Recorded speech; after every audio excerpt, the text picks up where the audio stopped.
Ting, da da da da da.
All right, what's up, everyone? Hope you're all doing well. You know, if you look closely, you could actually see some of the leaves falling from the trees already. That means fall is in the air, my friends. Summer is almost over.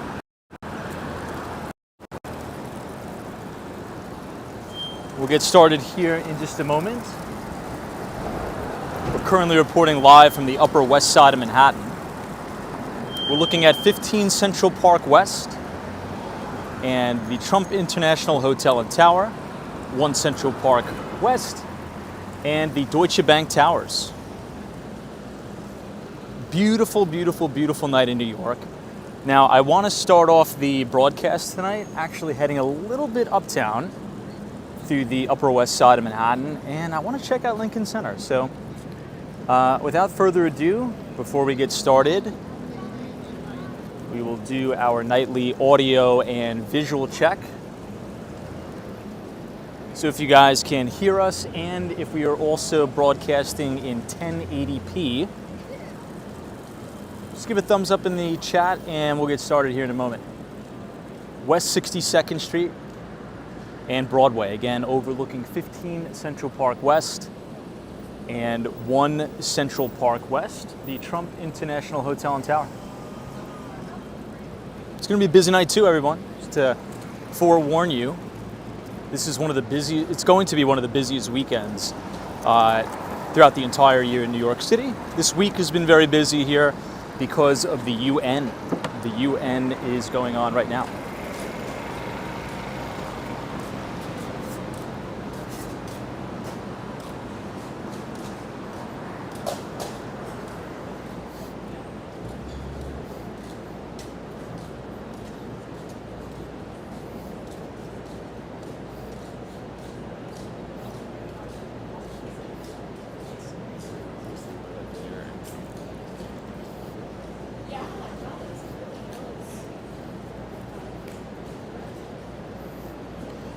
Okay, I think we can, I think we're good. We're good on the audio, we are good on the visual. So, without further ado, let's get started.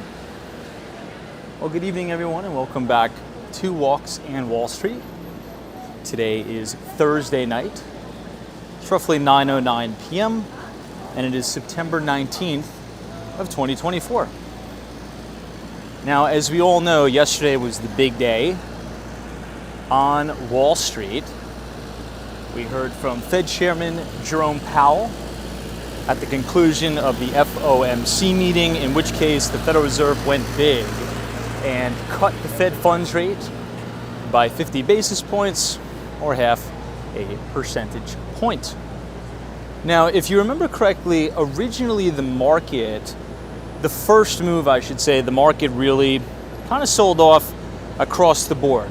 Some people were panicked, and as we reviewed on the live stream last night, There's an old saying on Wall Street, oftentimes, right?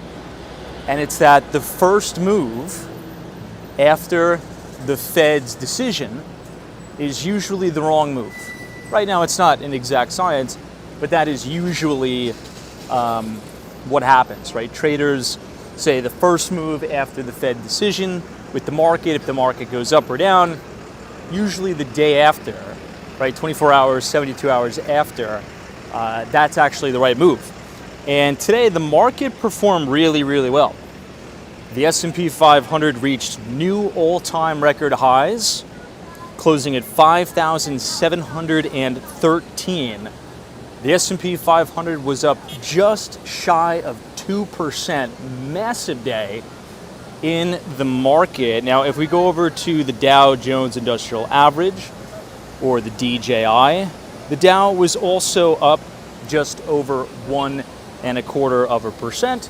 That also translates to 522 points on the Dow, closing at 42,025 on the dot.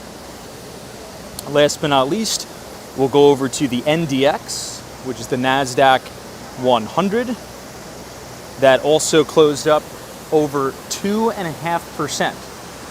I'll say that again. So the big tech-heavy NASDAQ 100 closed up 2.5%, or 495 points, finishing the day at 19,839.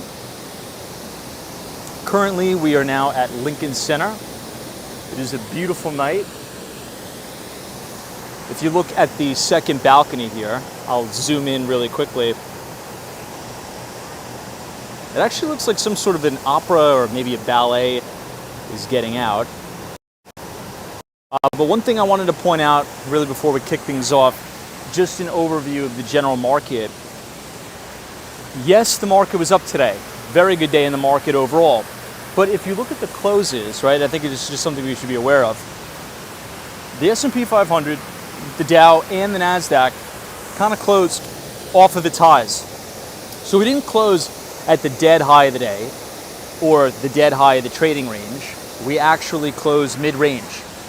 But strong day in the market nonetheless.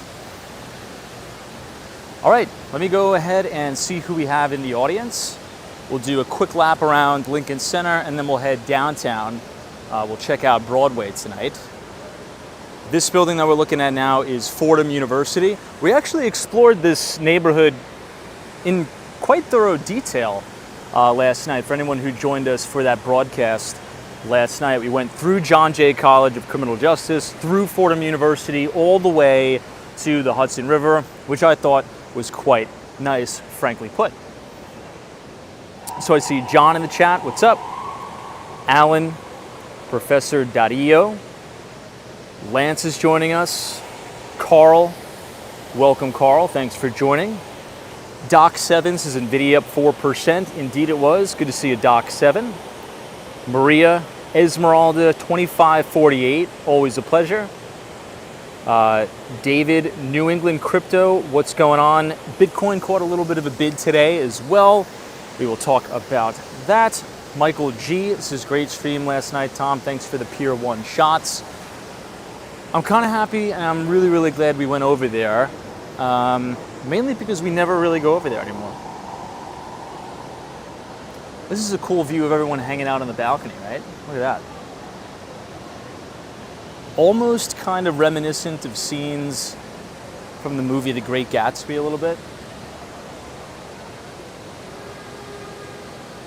It's pretty cool. Tatted T is here.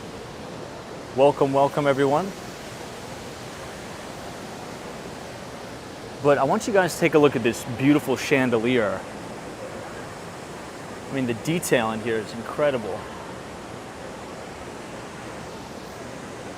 Since we're here, I'll try to give you a little bit of a closer shot of the staircase, which is also really beautiful.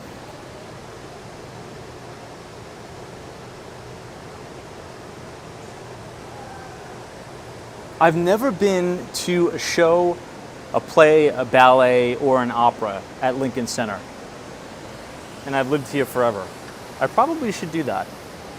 What they usually do in the summer, now the summer's over, but if you ever come in the summer to New York City, they set out a bunch of chairs here and they build this massive screen and you're able to sit outside, you know, enjoy the fountain, enjoy Lincoln Center, and watch a ballet on the big screen. It's pretty cool.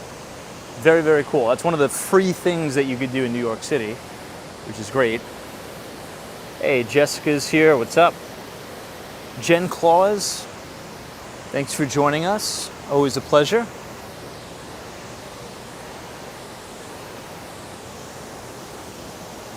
So glad they have the Lincoln Center fountain on. That thing is awesome. It sounds very ASMR-esque. We'll get a closer shot of it.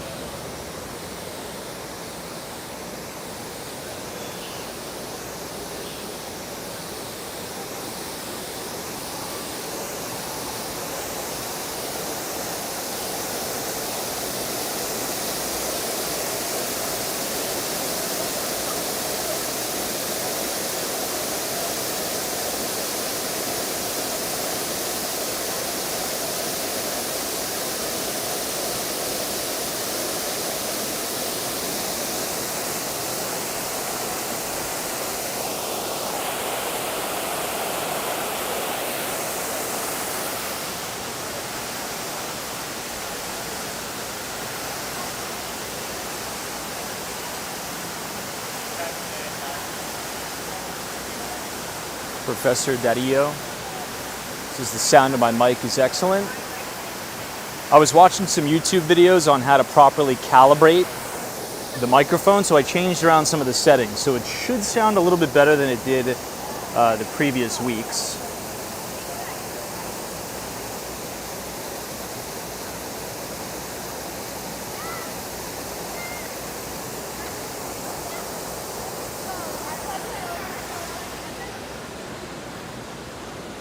All right, now let's start our descent down to Midtown. I just wanted to show you guys, what's it called? Lincoln Center before they turn the fountain off for the year.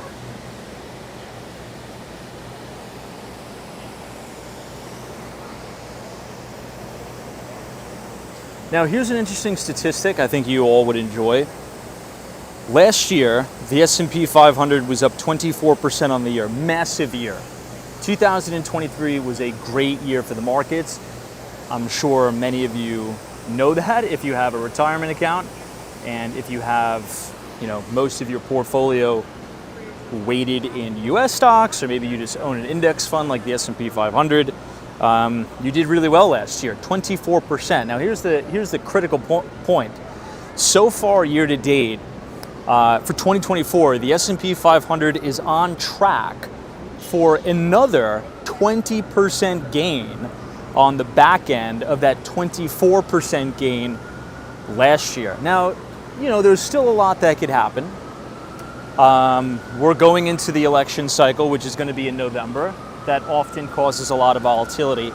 But if you look at the data, which we've reviewed multiple times on stream, and this data comes directly from Fundstrat, that's Tom Lee's equity research firm, election years are always positive for the market. That's number one. But number two, Q4, but not only Q4, but specifically December during election years, going into the end of the year, is the best month for performance for the market. So assuming, right, and obviously, just quick disclaimer, previous performance isn't a guarantee for future performance. I think we're all adults, we understand that. However, if you look at the data, and if history tends to repeat itself, or even if we get similar market action, we could finish the year more than 20% plus. I mean, could you imagine if we matched the 24% that we got last year? And that's why I kept saying, and I say this all the time on the stream, that this market, right, ever since we kind of came out of that brutal bear market of 2022, I've been saying this is one of the strongest markets I've ever traded through. I mean, talk about resiliency of this market. And again, many people, since we're in an election cycle, want us to get political and attribute to the performance for, it's because of this political party or that political party. I think it's important to kind of be, remove your politics out of it and follow the general trend of the market. The market tends to climb a wall of worry. I'm sure all of us have heard that terminology once before. And over the last 2 years, I think Democrats and Republicans can both agree, and everyone in the audience, there was no shortage of things to worry about over the past 2 years. Okay, I mean, think about just the crazy geopolitical events, the local political events here in the United States, banking crisis, I mean, you name it, unwinding of the yen carry trade in Japan, but the market continues higher. And that is very indicative of strong early to mid-stage bull cycles where you have tons of doubters on Wall Street calling for a massive market crash, big time shorts from institutional investors and retail that continues to power the market higher. So it's interesting. Carl, I keep forgetting how to pronounce his last name. I think it's Quintanilla. He's the CNBC anchor in the morning. He's on with Jim Cramer. He tweeted out, I'm going to try to find the tweet as I am looking on my other phone, but he posted something really interesting this morning that I enjoyed about election cycle performance and some predictions of Q4. So my question to all of you, right, the viewers, is do we think for the full year 2024, are we going to get another 20% plus gain for the market? When I mean the market, I mean the S&P 500.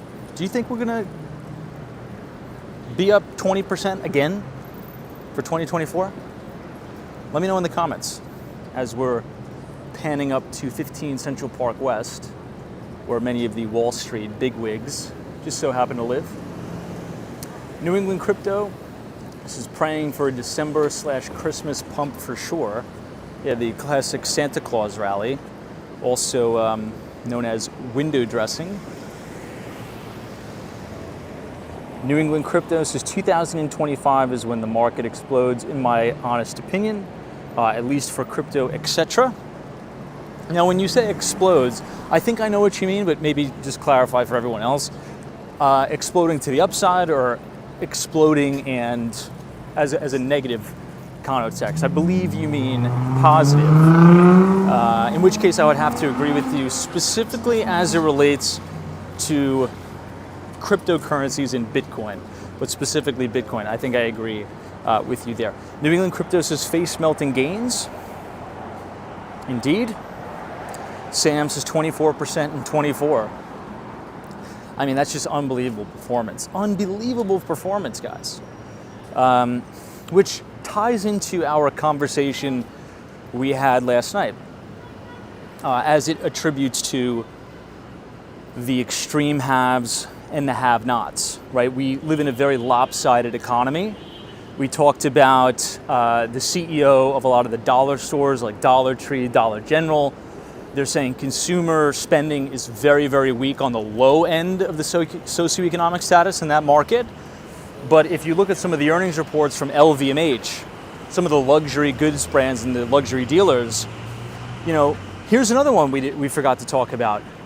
Check out ticker symbol RACE, RACE. I'll actually pull it up on my trading view right here. Does anyone want to take a guess what that ticker symbol is? RACE, RACE. Anyone want to take a guess? Hey, Sour Kush Cat, thank you so much for your generous $2 donation. This is Tom. I missed the early 2000s. Thanks for your intelligence. Thank you so much for your generosity and support. And I think your username on YouTube is rather amusing.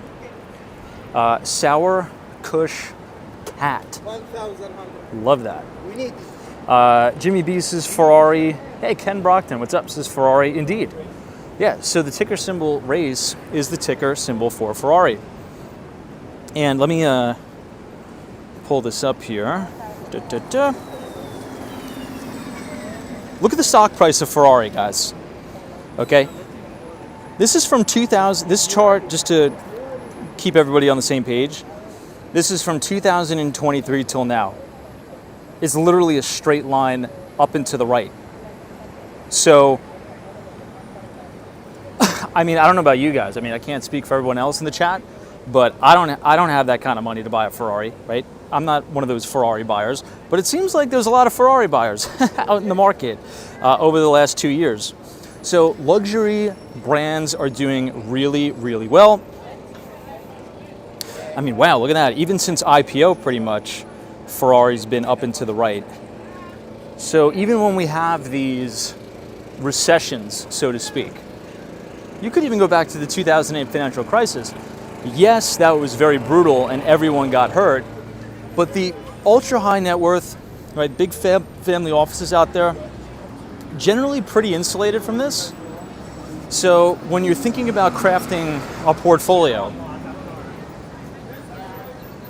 maybe a good idea would be to kind of stay away from things that, well, I should rephrase it this way.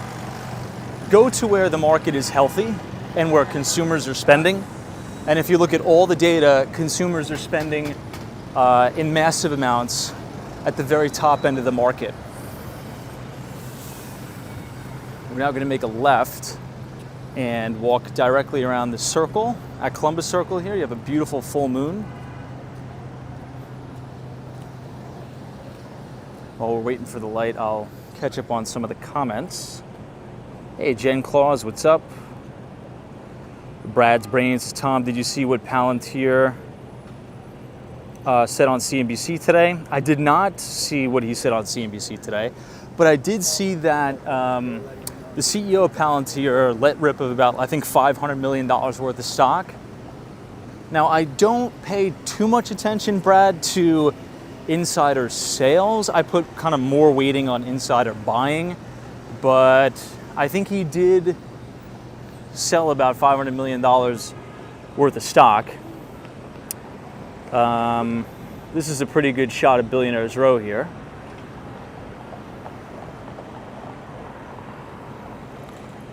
Hey, Mikey G says, I just retired today thanks to my 401k and my pension. 21 years with the same employer. Wow, dude. Well, you should be proud of that and enjoy your retirement. That's fantastic. That's awesome. That is quite literally the American dream, right? If you work hard over the duration of your life and you invest your money well, you know, that money will support you in the later years. So for all those youngins who are watching Walks in Wall Street, I would say invest early and invest often. And yes, there's going to be brutal bear markets, right? There's going to be more crazy events. There's going to be more financial crises. There's going to be more Silicon Valley banks that blow up, right? But over time, right, the most important thing is that the broader, well, I'll rephrase it like this. This is the big bet, right? This is the main bet that everyone should either be making or not making. Do you think that American companies will continue to churn out more earnings over long periods of time, year over year? If we look back historically, corporate profits in America generally tend to go up about 8% a year, right? If you smooth out the curve, yes, sometimes they go down. Sometimes we have coronavirus, recessions, all that. But over time, corporate America generally tends to grow profits about 8% a year.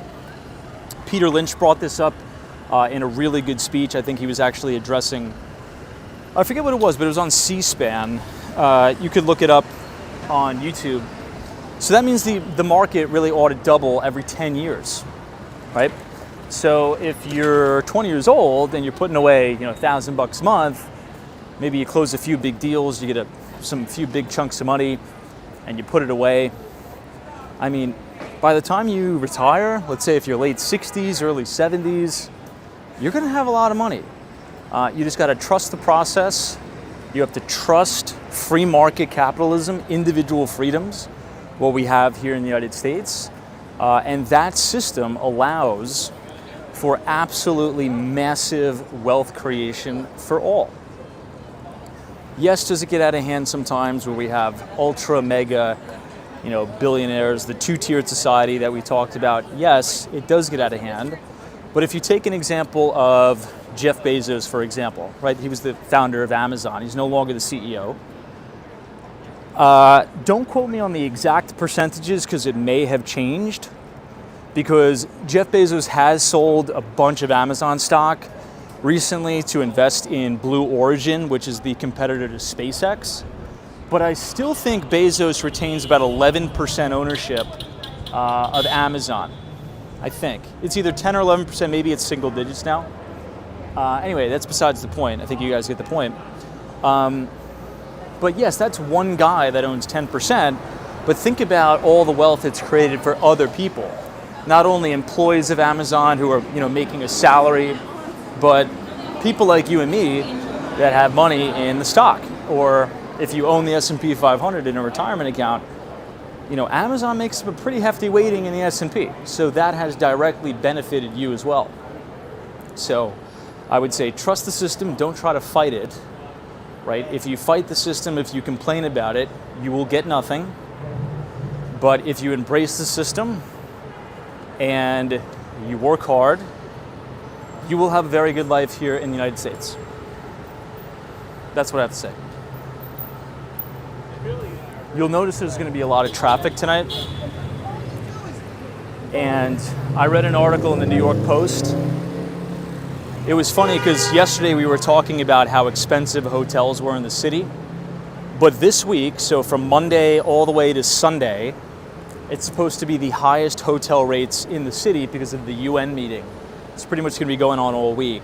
So if you're traveling to the city, streets are going to be blocked off. Hotels are completely booked up. And what's going on? Sarah, cheers. New England Crypto says I'm going to look at a potential new crypto mining and AI compute facility tomorrow. Pretty excited for this one, been searching so hard. Keep me updated on that. I know we were kind of trading back and forth some DMs on X. If you find something good and if you give it the thumbs up, let me know. Maybe I'll come out there and check it out too. Jen Claus says, is the UN meeting, is the UN meeting this time, the same time every year? I think so, but I don't know for sure. I want to say yes. I always remember it vaguely every year, but Learn, Grow, Heal, Thrive says September in Manhattan is insane. You have the US Open, goes right into Fashion Week, which goes right into UN Week. That's right, Fashion Week was a little bit earlier. I'm not a big fashion guy, but you are right, it was Fashion Week. We're now walking directly outside 217 West 57th Street. This is the main front door of Central Park Tower. It's also nicknamed the Nordstrom Building as well. Let me catch up on some of the comments. Tomahawk says, remember, inflation pretty much ate up the real gains in the last 4 years. I wouldn't go as far to say that, but because, CPI was running hot for a few months there, all the way, inflation peaked at 9.1%, and it's really rolled over. What was the latest CPI print? 3.1 or 3.2? Let me see. If you type exclamation point CPI in the chat, we could, it'll drop the link to the Bureau of Labor Statistics. But I do get what you're saying, because everyone's CPI, I believe, is different. And your personal CPI, or your personal inflation hurdle, so to speak, is much, much higher than 3%. At least mine is, right? And this is something we've talked about too. I'm assuming everyone's auto insurance has gone up. I'm assuming everyone's rent has probably gone up over the last 2 years. Homeowners insurance, medical insurance. So the core things that really matter to most Americans, to be honest, have gone up the most, at least in my world, where I live in New York and Miami. Shelter has gotten out of control, just absolutely out of control. Insurance has gotten out of control, and specifically medical, if you live in the US. It's very, very expensive for healthcare here. So that is a very good point. But that's also another reinforcement to, you got to remember to invest your money. You have got to invest your money. Because if you don't, and you just leave your cash sitting in a bank account, well, guess what? Now you have nothing. You literally have nothing. So oftentimes, and this is a good saying, I'm probably going to butcher it, but if you seek safety, you'll get the opposite. So think about, your grandparents when you were growing up. They would sock money, under the mattress, to save for a rainy day. They're like, oh, this is our savings. We're going to keep it in a safe, or we're going to keep it in a safety deposit box, or something like that. I don't want to walk under all that scaffolding. And we're going to save it for a rainy day, and maybe we'll use it in 20 years. Well, the value of that money that has been sitting in that safe, or that has been sitting under that mattress, has trended towards zero every year. You've got to put the money to work. If you leave $60,000 in a checking account in 50 years, it's probably going to be less than $60,000 because of all the fees, and on an inflation-adjusted basis, it's probably going to be worth maybe $10,000, right? So you have got to put the money to work somewhere and invest it.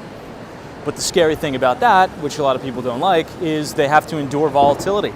That's just the name of the game. You got to have kind of an iron gut, endure the volatility, and invest your money. Hey, what's up, Patrick D? Good to see you. Jimmy Boyles is investing. You could lose too. Markets won't go up forever, for sure, obviously.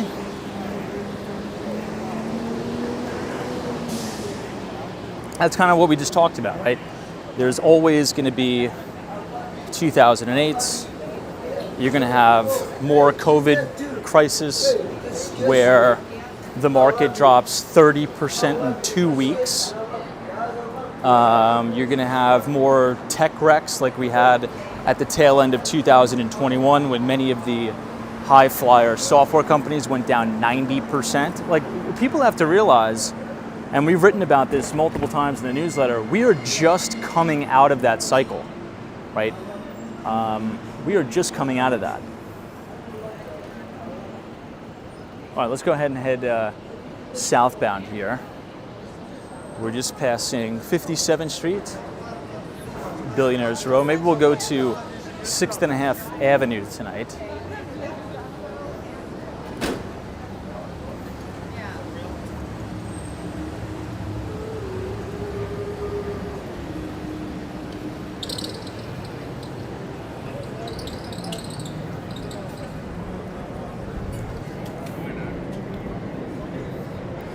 Hey, hang with Mark Mom, what's up? This is Hey Tom, very wise advice about saving money. Young adults your age need to do that and stop using up every paycheck. I had to teach my son how to stock it away. No, for sure. And I think the most important thing is we have to understand the environment we live in, and the government is not our friend. And I think the worst thing that the government has done to us as US citizens is devalue and debase our currency, which is a big insult and a slap in the face to all Americans, because we work hard for our money, right? So let's say if you make $25, $30 an hour. Actually, over the last 2 years, you now really probably make 15, factoring in inflation, right? So the government is quite literally insulting us and saying, we're going to steal the most valuable asset you have, which is your time. So the money you get, you got to put it to work somehow, somewhere. Generally speaking, if you leave it in cash and you never put the money to work, well, the value of that money is going to erode over time. I mean, if you look at all of the richest people in the world, not just the US, but the world, not one of them got to where they were by just earning their money and just saving it and earning no yield on it, right? They've invested it in companies, they've invested it in their own companies, right? But you've got to put the money to work. There's no way you're ever going to get from, $0, working a regular job to, having a net worth of millions of dollars if you just save all your money, right? You've got to either deploy it into the market, whether that be the equity market. You've got to deploy leverage and buy a real estate asset, either that's income producing, maybe you live on one side of it, you rent out the other, or maybe you take that money that you're making at your 9-to-5 job, and then from 5 to 9 p.m., you're taking the money that you're earning and you're investing it into yourself, right? Maybe you have a startup idea, right? Maybe you have a business idea that you always wanted to start. You could use that money to start your own thing. Now you have 100% ownership. If you start making some revenue, you start to get a few customers, things start to take off. Now you have a business that you can potentially sell down the line, but you've got to put the money to work. That's the system that we live in, whether we like it or not. Let's continue to walk down here. We haven't been to 6th Avenue in a while.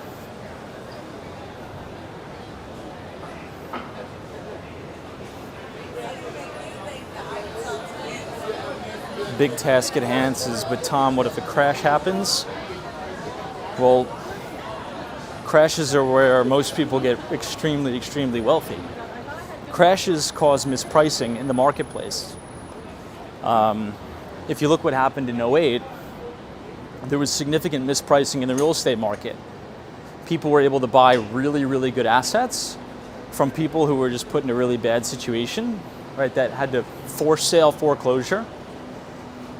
So that's really when the generational opportunities happen, is during times of crisis.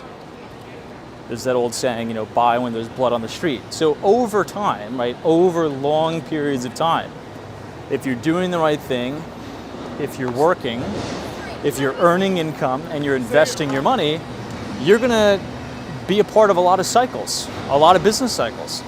In my lifetime, I've been a part of two major, level up your life cycles, and one of which has just happened, right, from the COVID pandemic.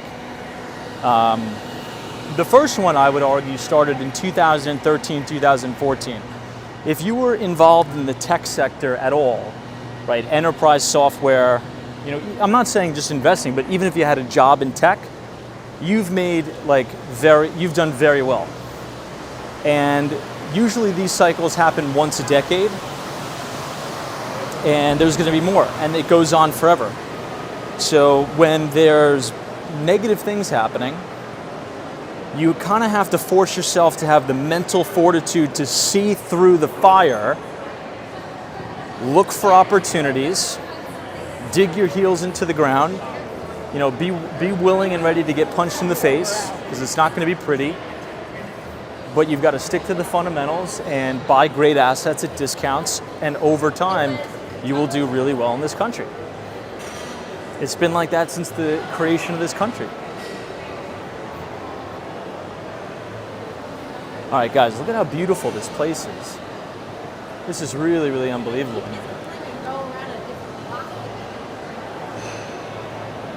This is 6th Avenue. It's this beautiful atrium. Has a very nice restaurant in here. Now, the last thing I'll say, and this is actually a really good piece of advice that I got, you're always going to lose money. You're actually probably going to lose money more often. And I'm talking about if you're making individual investments, right? This is, let's say if you're starting a new business, you want to open up a new business with a family member, or maybe you want to buy a real estate investment, or maybe you want to do a venture investment, invest in your own company, or maybe invest in individual stocks, whatever it is, right? This is not talking about, putting your money in an index fund. If you go that route, you have to be willing to come to terms with the fact that you will lose on the majority of the opportunities you pursue. So you are going to fail on the vast majority of the opportunities that you pursue in life. The good news is the following. The 2 or 3 opportunities that do work tend to overcompensate by a factor of 10 the ones that don't pan out. Right? So you try a business, maybe you invest 5 or 6 grand in it, it doesn't work, you fold the company. You move on to the next thing. You try. But you shouldn't take that as discouragement. You should take that as proof of concept. And you should say, hey, I tried something. I put my money to work. I made a bet and it didn't work out. I'm going to have the smarts to cut ties with that and move on to the next thing. And if you have that mental fortitude to continue to pursue, right, persevere through adversity, statistics show that if you can hang in the game, you are going to stumble into a monster. You're going to stumble into a winner. It's the people who give up that gives yourself a 0% chance of ever succeeding at whatever you want to do. But if you just treat it as a part of life and you continue to move the ball down the field, you're going to do really well. Maybe not on this investment, maybe not on this venture, but at some point it's going to work. That's just the nature of life. So you can't get all discouraged when you lose a few $1,000, or you lose 50,000, or you lose 100,000. You gotta keep going. Hey, Brad's Brain says, my 2 sisters opened a business that didn't work out. To this day, I remain incredibly proud of them for their effort, for sure. And they gotta continue to, find other things, right? There's tons of things that don't work out. But if you stick at it, you're gonna stumble into a monster. You will.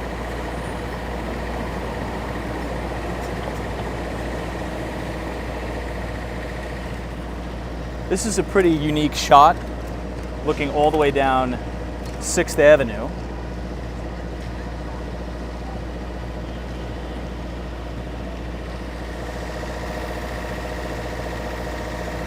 Pretty much what I just explained is what venture investing is all about. That's literally what venture investing is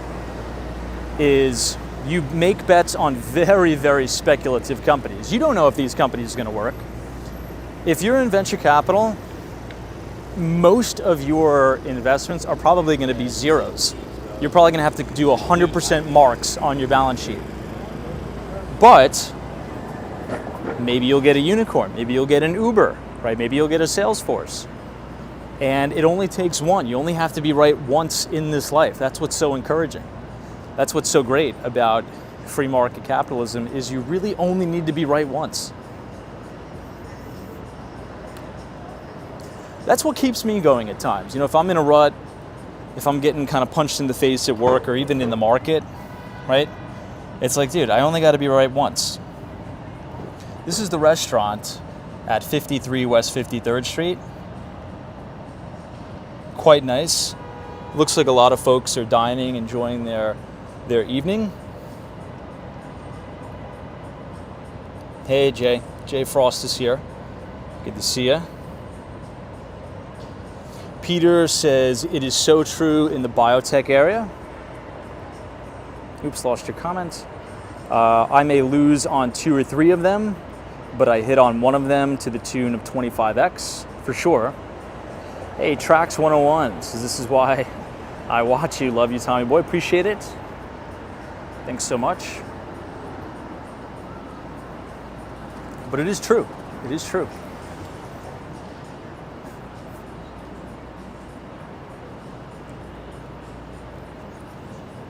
We'll check out what's going on at MoMA.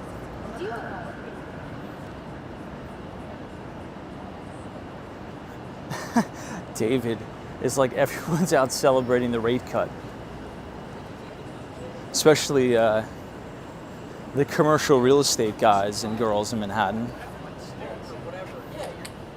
This is the gift shop at MoMA. What's up, RJ? Good to see you.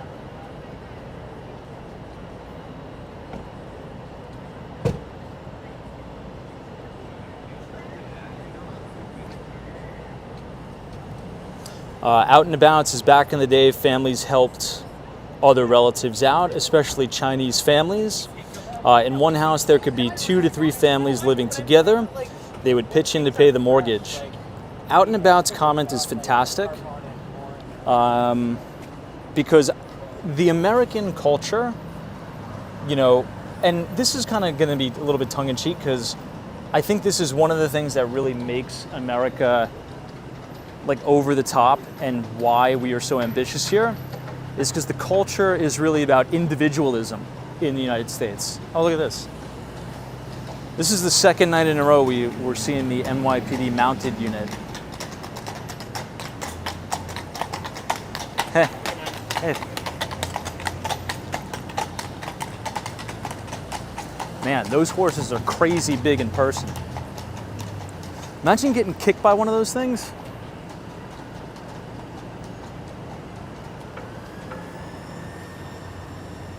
It's kind of cool. It's interesting to see them kind of trotting through the city because it's such a stark contrast from this concrete jungle we have, and then you just see random horses.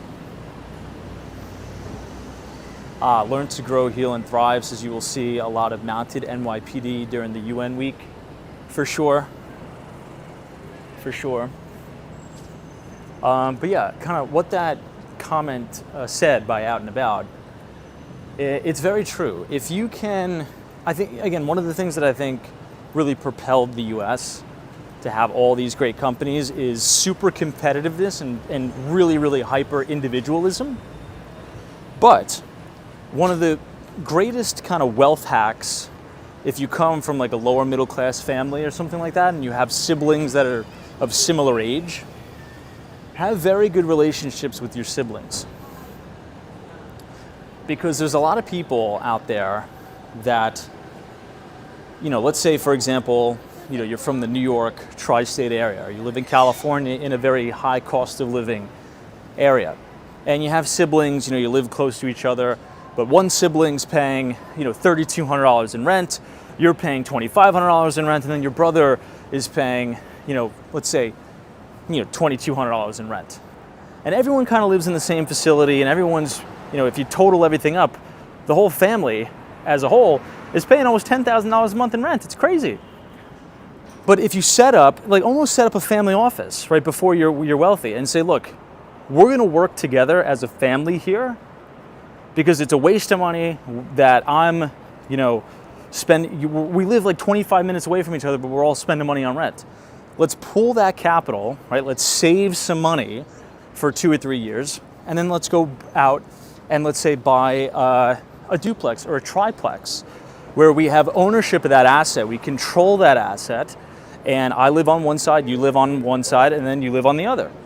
Now, that may not be the best scenario for comfort, right? But if you ruck it out and you do that for 5 years, then you could tap the equity in that property, move out of that property, move tenants into the property, and then you guys get your own places. And then slowly over time, you build a real estate portfolio. Now you have some net worth in the family, right? And there's ways to easily divide it up legally. But to Out and About's point, if you can have a close relationship with your siblings and really work together with them, I mean, the combined purchasing power can really, really work wonders. I mean, you could acquire significant assets as a family and do really, really well. There was a really good article, I think this was in the Wall Street Journal, about a lot of the some of the largest motel operators in the United States. And I don't know the exact story, I vaguely remember reading the article. I'll try to link it after the show. But it was this Indian family that did exactly that. They moved to the United States, they pooled all their money, and they bought one motel. It was an 8-room motel. The families lived in 4 of the rooms in the motel, and then they operated the other 4 as a business. Over time, as the business made money, then they bought another motel. then another one, then another one. Now they own, I think, over $7 billion worth of motels, and they're billionaires. So have good relationships with your immediate family. I know there's the old saying that you shouldn't do business with your family, but if you can be disciplined about it, it can make life a lot easier for you guys in 10 to 12 years, because you pool your resources, you pool your assets together.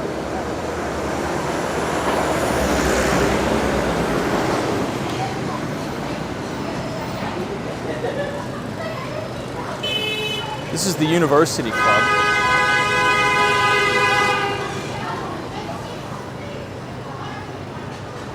Oh, yikes. I don't know, what do you guys think about that in the audience here?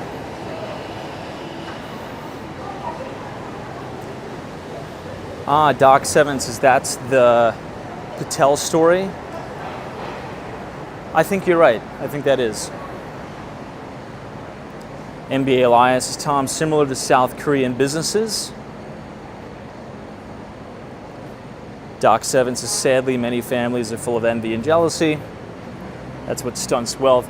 Yeah, I mean, again, like if you have a family if you can get them on the same page, I'm just saying that's one way that it can make life a lot easier. It's like the short-term inconvenience for long-term convenience, right? If the whole family, is living in a duplex or a triplex together, probably going to be a little convenient and uncomfortable for the first maybe 2 to 5 years. But 2 to 5 years is going to fly by. Then you can make some bets, get your own places, and build a little, portfolio. And in a generation, right, in a few decades, you're going to have an actual functioning family office, and you're going to be really, really wealthy. You're going to do really, really good. Okay, if you guys are enjoying the live stream so far tonight, feel free to leave a like on the video and click the subscribe button if you're new. We generally do these streams every single night starting at 8:45.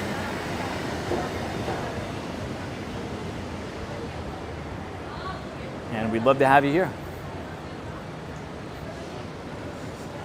So I'll give you a quick kind of tour of what's going on here. You'll notice all of these NYPD barricades. This is because we are right outside of Trump Tower. And I believe Trump is in New York. So you have maximum security here, stretching all the way down Fifth Avenue. Let's see if we can cross here. It shows the detour sign, but East 56th Street, Fifth Avenue, Madison Avenue closed the weekends of... Oh, maybe they're going to open this back up. I doubt that, actually. But pretty much all these vehicles parked are Homeland Security, Secret Service, NYPD, FBI too.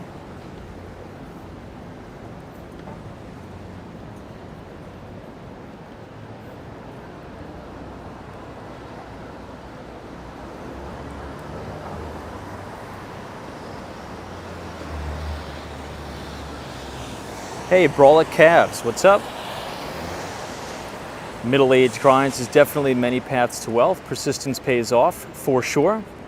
KT says consumer ed has a HS requirement, but was very, very basic on how to write a paper check. Each state has their own public school requirements.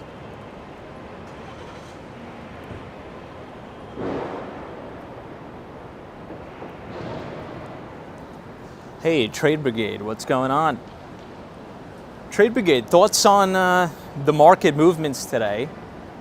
We had a pretty strong day in the S&P 500, NASDAQ, and the Dow.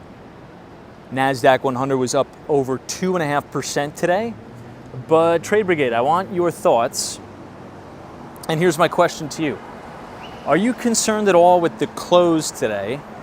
Even though we had massive numbers up, if you look at the daily candles, we kind of close mid-range across the board on all the major indices. You think that's cause for concern, or what are your thoughts there? This is the corner of 57th Street and 5th Avenue.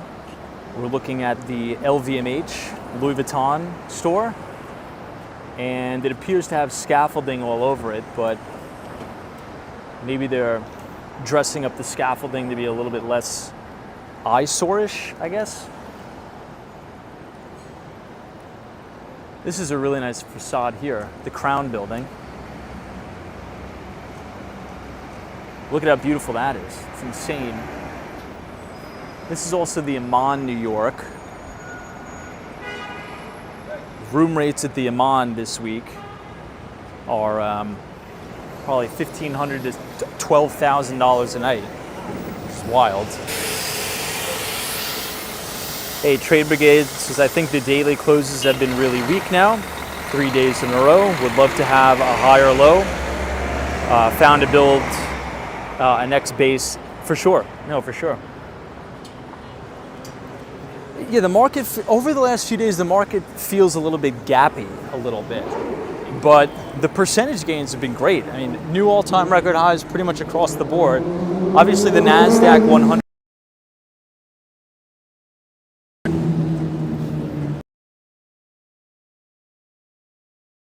just wants higher. I don't know. I think I retweeted something from Carl Quintanilla that 2023, the S&P 500 finished the year up 24%. And as of today's close on the S&P, all-time record high close, we are up 20% year to date.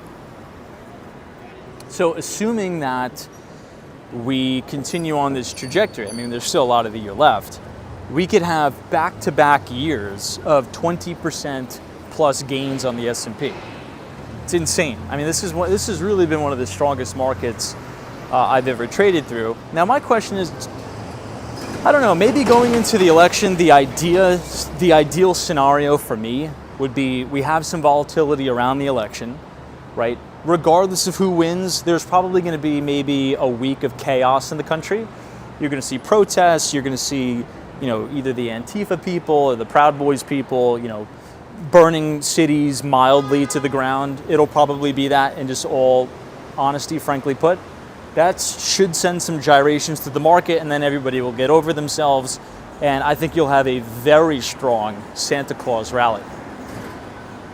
I know that sounds a little bit extreme, that prediction, but I mean, this is a pretty extreme election.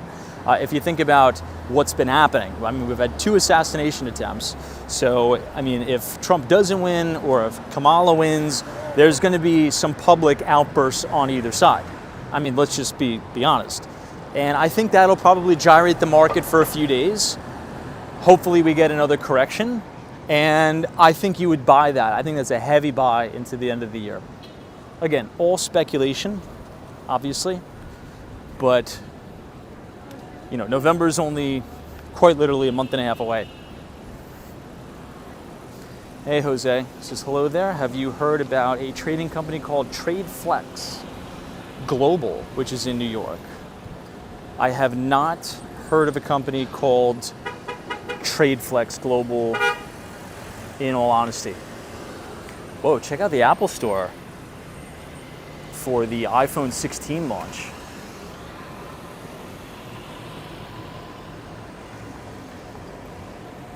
Joel PM says, roaring 20s, we all know how that ends. That we do. This is going to be the new Grand Army Plaza. This is going to look fantastic.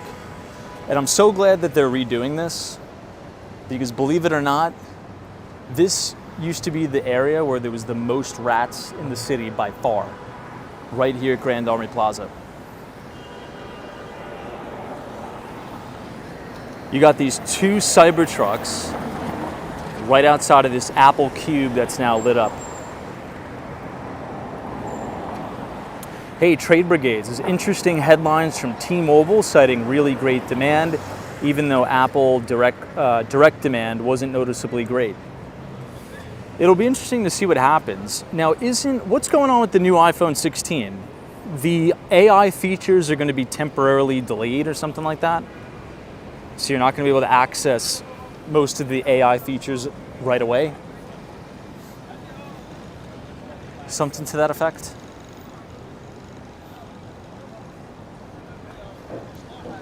I wonder what this deal is. ALB vodka, 2 Cybertrucks. I mean, great marketing.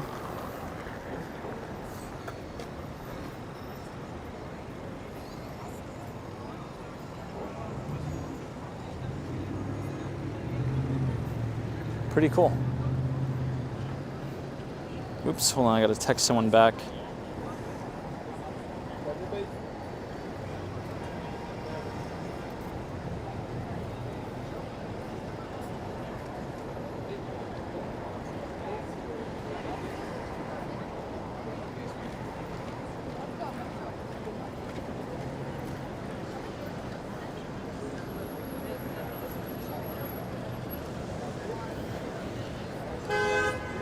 iPhone 16. Hello, Apple Intelligence.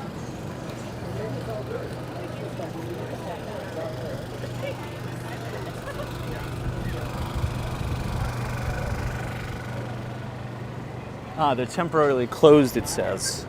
They're turning people away. They're probably tricking the Apple Store out for the launch.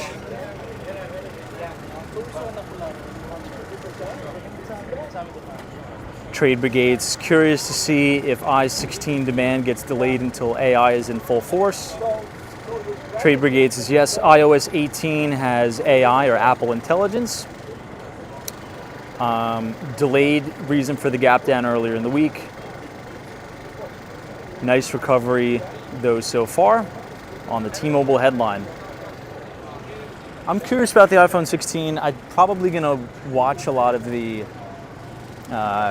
reviews, and if the reviews are super stunning on YouTube and the like, maybe I'll get the iPhone 16, but I don't think I really need it. I don't know. It's still up in the air for me. Probably not. Most likely not, I would say.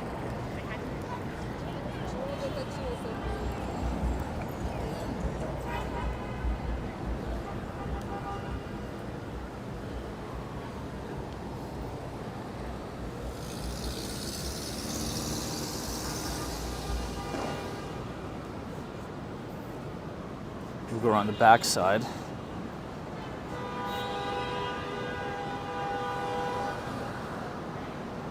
I mean, it looks cool with the backlights. Peter says wait for the iPhone 17. I probably will. That'll probably be my next upgrade cycle. This is that building, Avi & Co. I've told you guys this story many times, but the building that you're looking at right here, this used to be the Playboy Club in New York. This used to be New York's Playboy Club. The person who originally owned it had about $85 million worth of bad debt on this property. And it went into foreclosure auction. We bid on this building. We were gonna buy this, and we were outbid by one person, and that is the owner of this luxury watch company, Avi & Co. They are mainly based in Miami, but this is going to be their New York City headquarters here. And this is just an unbelievable piece of real estate. I think they got it for 24 million bucks. The whole building right next to the Sherry Netherland, adjacent to the Apple Store, right on 5th Avenue and the Plaza Hotel. This is unbelievable deal. I think that's probably the deal of the century right here, so congrats to them. Definitely not salty about that at all. All right, give me 1 second. I just got to get back to this guy. Quick intermission. It doesn't matter. You don't have to put none on. I'm just going to say something. Thank you. And he doesn't have to put nothing on his lap. They're gonna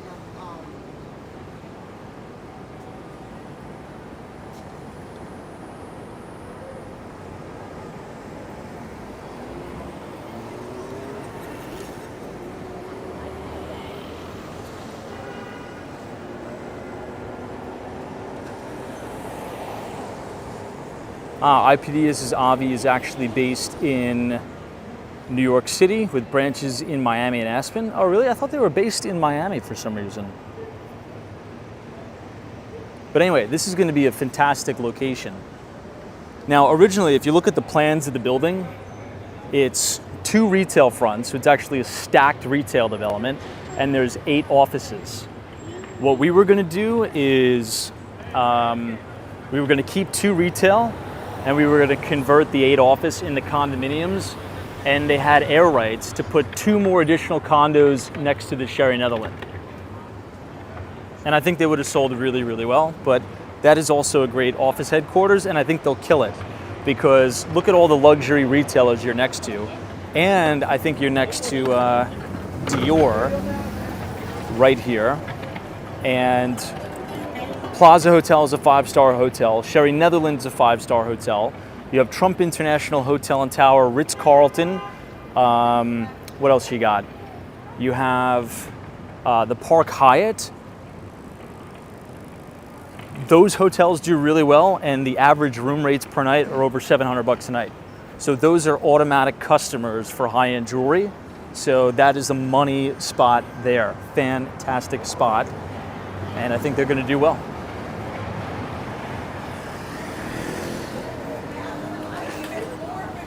Which is now in the Bronx.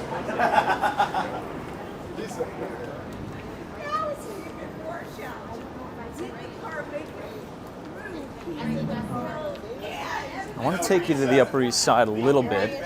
Not these, but they were like this. We'll make this left. This is East 59th Street.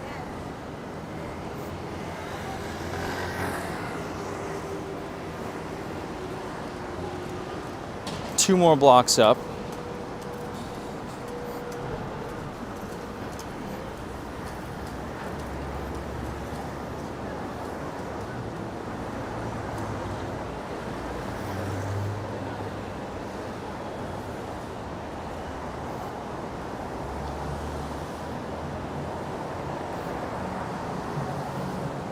I think Ken Molis, his apartment is up here. That's that boutique investment bank. I believe he bought in this building here. Let's see. Ken.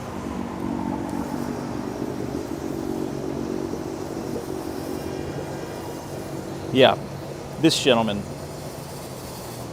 This is a pretty good boutique investment bank. They are publicly traded. He recently got, this is technically a Billionaires Row building, by the way. We never really talk about it, just because I don't really classify it as a Billionaires Row building, but it really is. We'll go check it out. And the apartment has this kind of cantilever solarium. It's very, very cool. Let's check it out.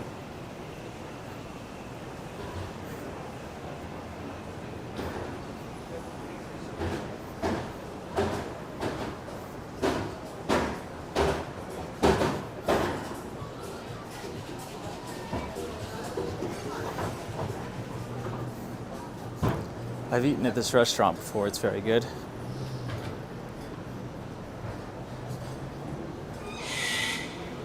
Here it is, 720 Park, or 520 Park, excuse me.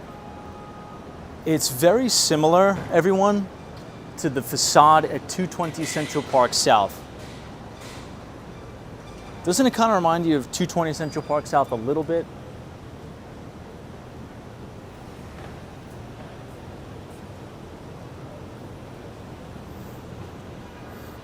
Look at how beautiful it is.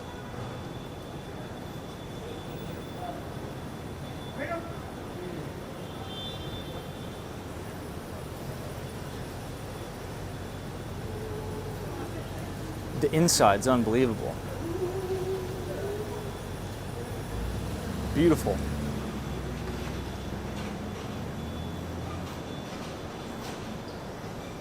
If we walk past Park Avenue, you can kind of see a little bit of the apartment that we're talking about.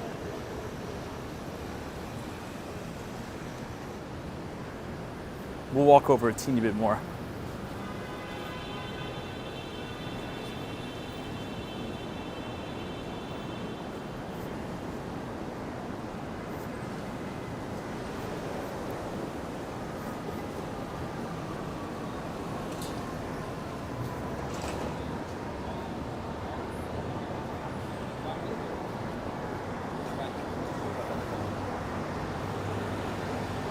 This is now Park Avenue.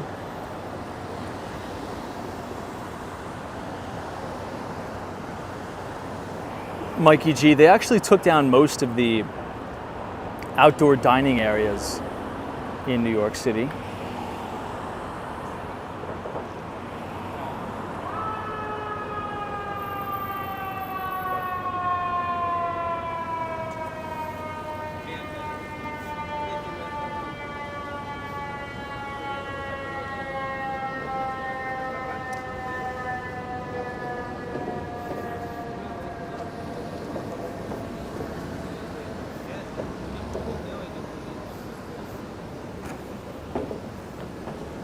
So here you got 432.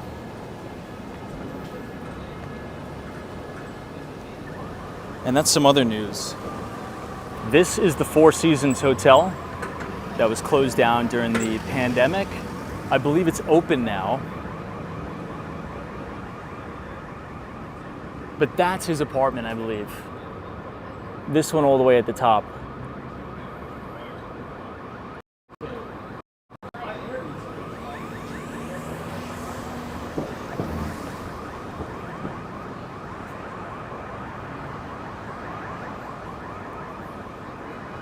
It's a pretty unique shot. 432 and the Four Seasons. This is East 60th Street and Park Avenue. Let's venture a little bit more into the Upper East Side. I was actually going to walk over near the UN tonight, but the stream would just be buffering the entire time because of the cellular jammers. I know NBA Live says the view from up there must be unreal. I can only imagine. It's unbelievable.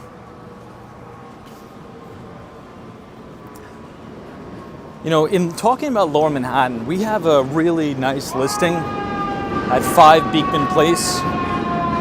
If you guys haven't watched that property tour, you should. That's a cool unit. If you've seen that show, Gossip Girl on HBO, it's the penthouse that one of the cast members, apparently lived in. The owners are super cool. Usually I don't prefer Lower Manhattan. I love, Central Park South. That's kind of more my style, but the views from that penthouse are so unique. You have direct views of the World Trade Center. You're overlooking the Hudson River. You can see all the way uptown. It's really nice. You could go back on my channel and look at the tour of 5 Beekman Place. Here we have the Chrysler Building, and here we have Bloomberg. This is Bloomberg's headquarters right here. Looks like the FDNY just got a call for something. Maybe there's a gas leak.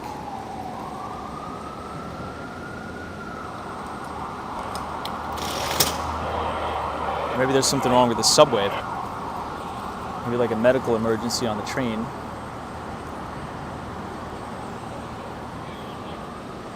Four, 5, and 6. So there's probably something crazy going on. 4, 5, and 6 is always problems.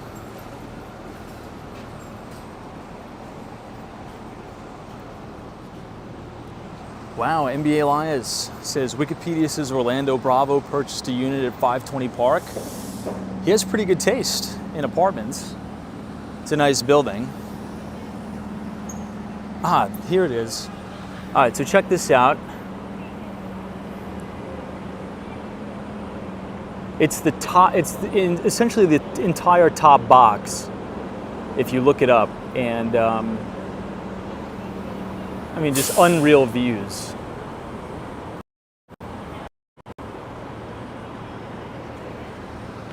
Pretty cool. But yeah, Orlando Bravo is the CEO and founder of Thoma Bravo, which is a private equity firm that specializes in enterprise software. And I think they opened an office recently over the last 2 or 3 years in Miami, Florida.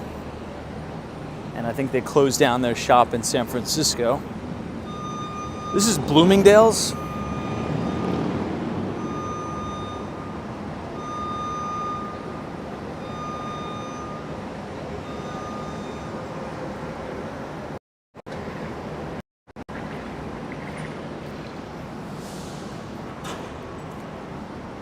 Learn, grow, heal. This is the 4, 5, and 6 used to be the finance train when traders from the Upper East Side would commute down to Wall Street.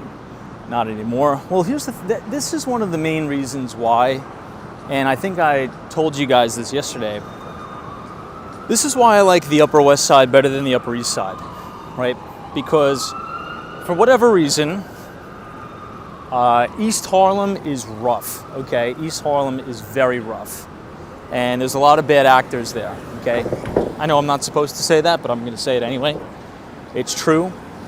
I never have a problem on the 1, 2, or 3 train that goes through the Upper West Side of Manhattan, all the way up through, Columbia University, all the way through Washington Heights.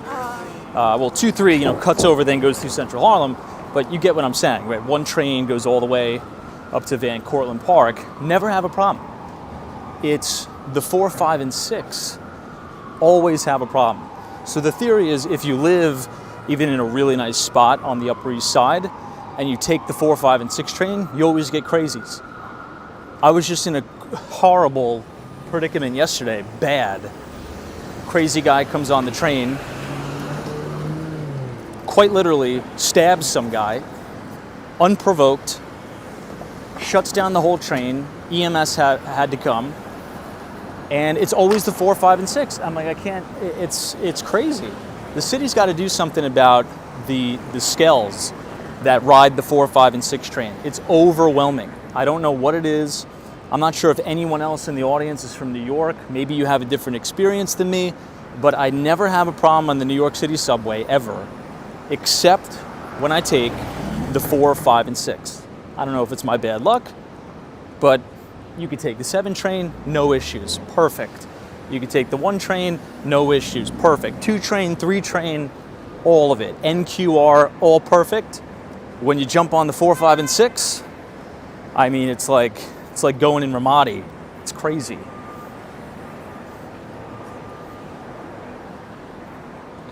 And I'm not trying to single anyone out, but I got to keep it raw and honest because that's my experience.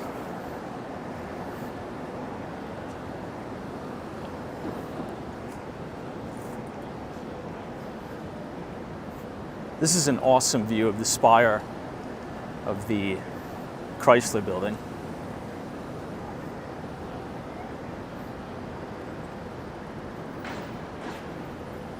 This is an awesome shot. I wish we could build buildings like the Chrysler and the Empire State Building.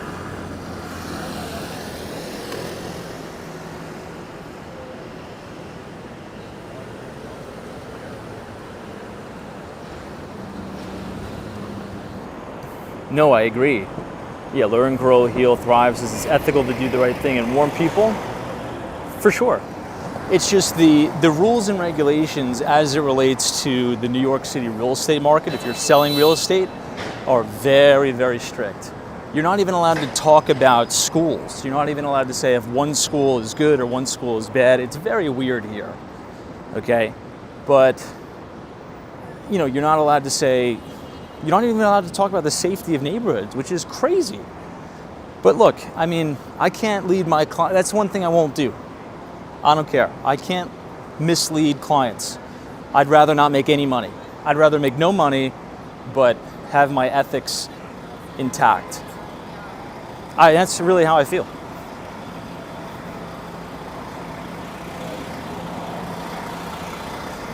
I'd rather lose the license and make no fucking money, but keep my ethics and speak the truth. Serious.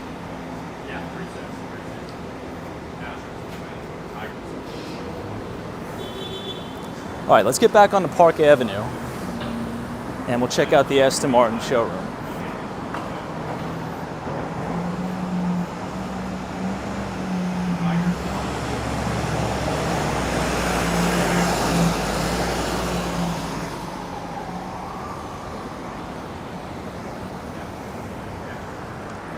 So I was doing some research into the plot of land where apparently the new Citadel Tower is going to be built. I haven't really been seeing much action, honestly, which is quite surprising because if you look at all the articles and the news that's coming out of Miami, it's looking like that Citadel Tower is going to break ground pretty soon. Additionally, I'm not sure if you guys saw this. This was on the Real Deal Miami. It was a really good article. It was talking about the new Santander Tower that's going to be built right off of Brickell Avenue 2. And that thing looks insane. But here is 270 Park. That's the JP Morgan Chase office tower. But we are going to get a competing office tower from Ken Griffin right over here. But I can't find anything on when they're going to break ground or even the expected start date or completion date.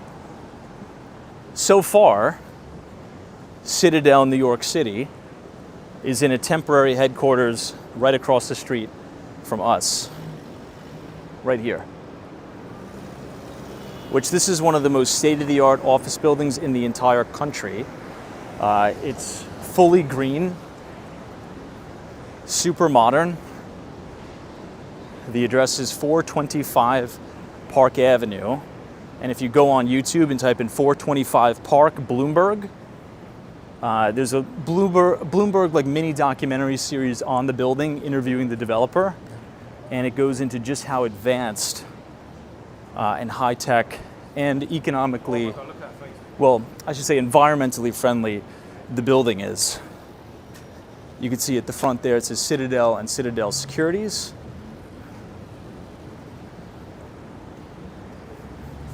In between East 55th and East 56th Street.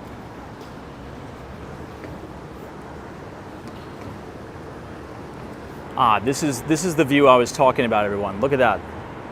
So that's 520 Park, and that's the penthouse. It looks like people are home. Could you imagine what it's like to be up there?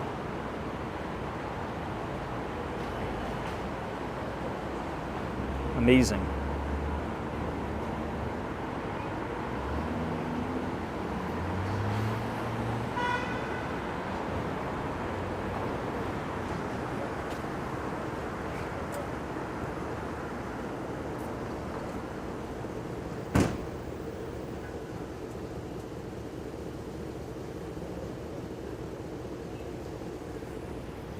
Size. Can we go back to the Citadel building?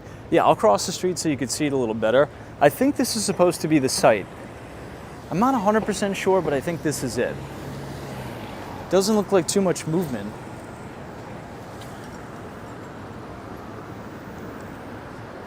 We'll definitely try to check it out.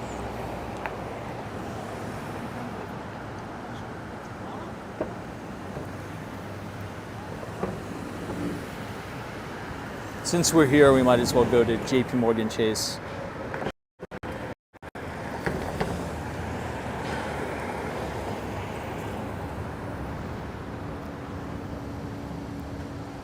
All right, we have the light, so let's cross.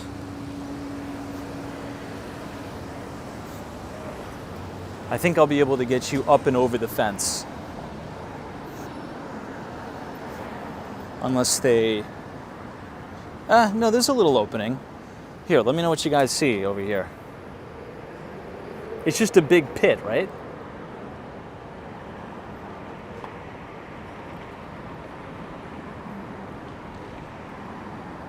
Yeah, it doesn't look like too much is going on.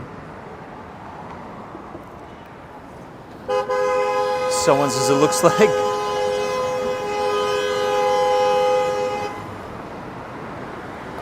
Someone says it looks like Trade Brigade's penthouse. It is, and we have no invite. We're here walking around like plebs doing the stream, and we have no invite to the $130 million penthouse. Brigade. The stream definitely doesn't do it justice. Looking at it from the street level, it just looks, you could envision yourself in the building. The views just must look insane. I can't even imagine what it's like. I mean, this is what you see, right? You have 270 Park. You'll probably look directly into every single apartment in 432. And you're probably high up enough to see over the MetLife. So you see Empire State Building. You probably see One Vanderbilt too. I'm not too sure if you're high enough to see the World Trade Center, but probably you are as well. Crazy apartment.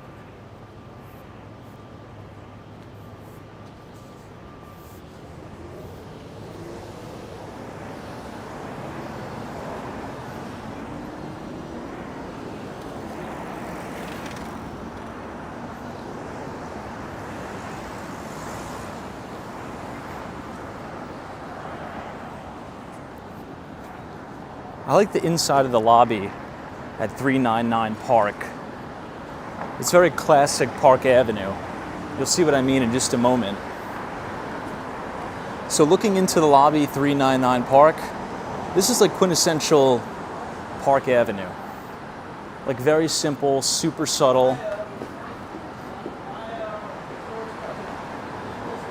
This is like original Wall Street here.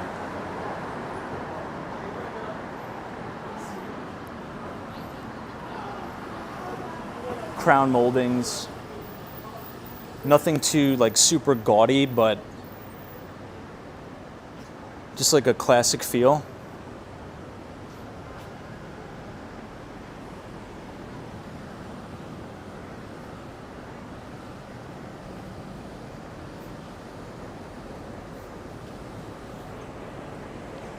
Black Diamond. I'm in there sometimes. I sometimes have the pre-market stream on in the office.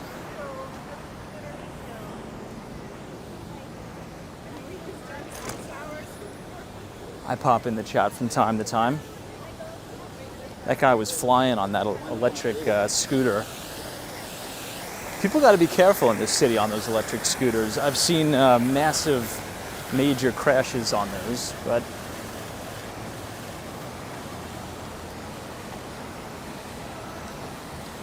so Centerbridge, which is a big firm, has an office in the Seagram building. This is one of my favorite buildings in the city as it relates to commercial office space. Stunning building.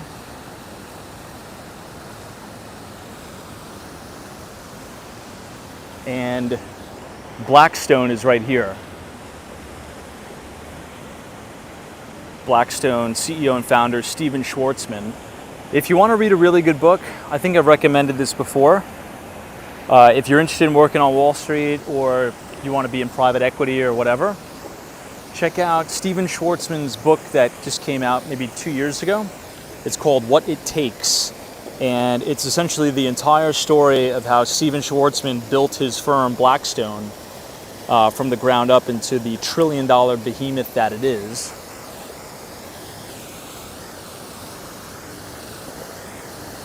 That was back in the day when I guess you can consider the corporate raiders business,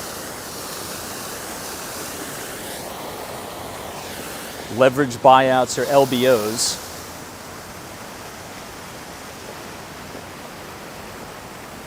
NBA Live's 399 Park Avenue was the world headquarters of Citigroup, starting in 1961.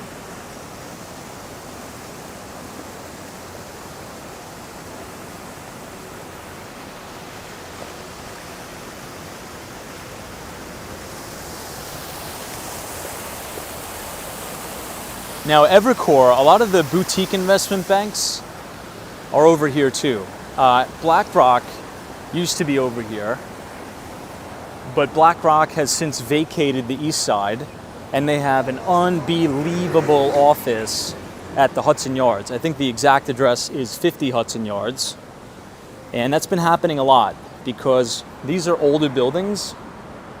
So companies are canceling their leases at some of the older Class B Class C office towers, and they're signing these really big leases at these Class A beautiful buildings like the Hudson Yards, the one we just walked past at 425 Park. And Related Group is really responsible, by the way, for the Hudson Yards.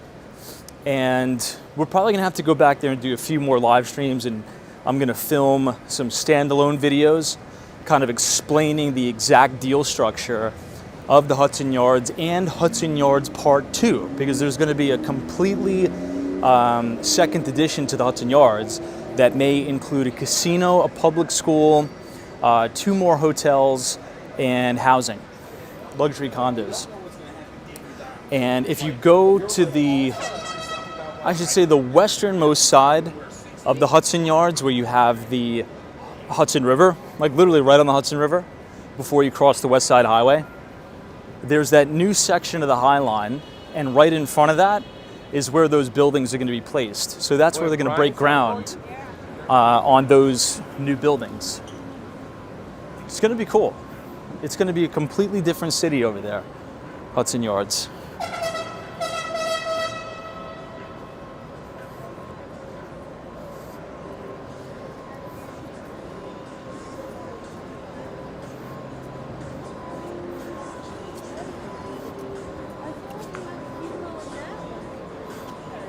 I've never been in this place. Inside Park, Terrace, Wine Bar, Great Hall.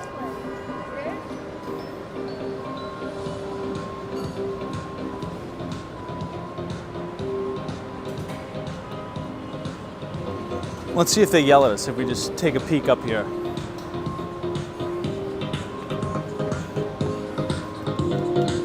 Wow, it looks nice. They have a whole open bar here.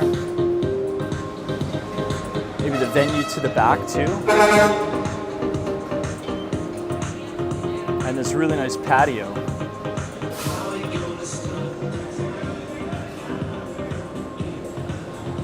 I always walk past it, but I've never been here. But the bar looks kind of cool.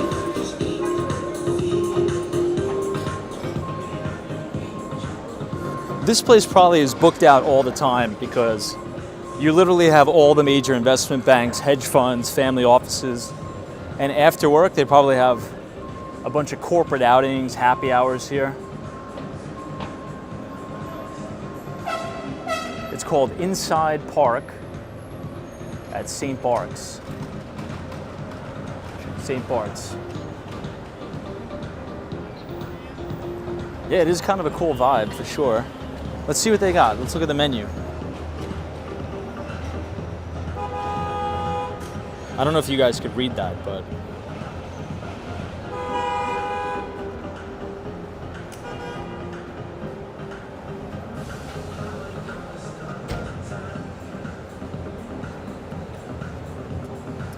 Cy Ars, what's your favorite restaurant right now in Manhattan? It's between 2 specific restaurants, one of which I'm going to go on Saturday, which I'm excited for. It's called Bourbon Steak. It's the new steakhouse inside the Essex House, the JW Marriott Essex House. I'd say the second one is probably Take 31, which is it's not a full-on Korean restaurant, but it is a Korean restaurant, but more fusion style. So it's between those two. Bourbon Steak on 59th Street, Central Park South, in the lobby of the Essex House. It's not my favorite because they have the best food, by the way. The food is phenomenal, but the inside, it's like you're going back to an Art Deco, an original Art Deco venue. This is very cool. And then Take 31, I just like Korean food a lot, so I'd say that. Oh, Peter's Bourbon Steak is at the Marriott in Nashville too. Yeah, check it out. Again, Bourbon Steak, it is overpriced. It's expensive, but you're on Central Park South. Let's check out the Lotte New York Palace. If you ever visit Korea, South Korea, everything is Lotte Tower. Lotte Mall, everything.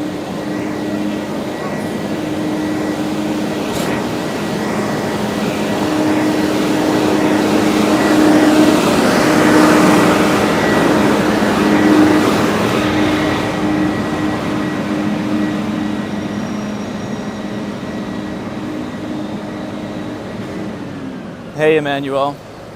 Yeah, we missed my favorite song, Alicia Keys, New York.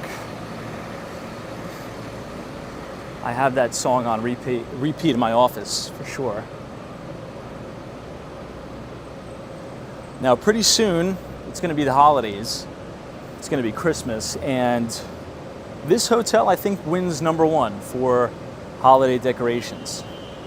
I've taken you guys in here many times. We will be going in here this year to do a live stream and looking at all of the... They decorate the lobby quite nicely. They do a good job. Hey, Sunshine NYC. What's up? Thanks for joining us.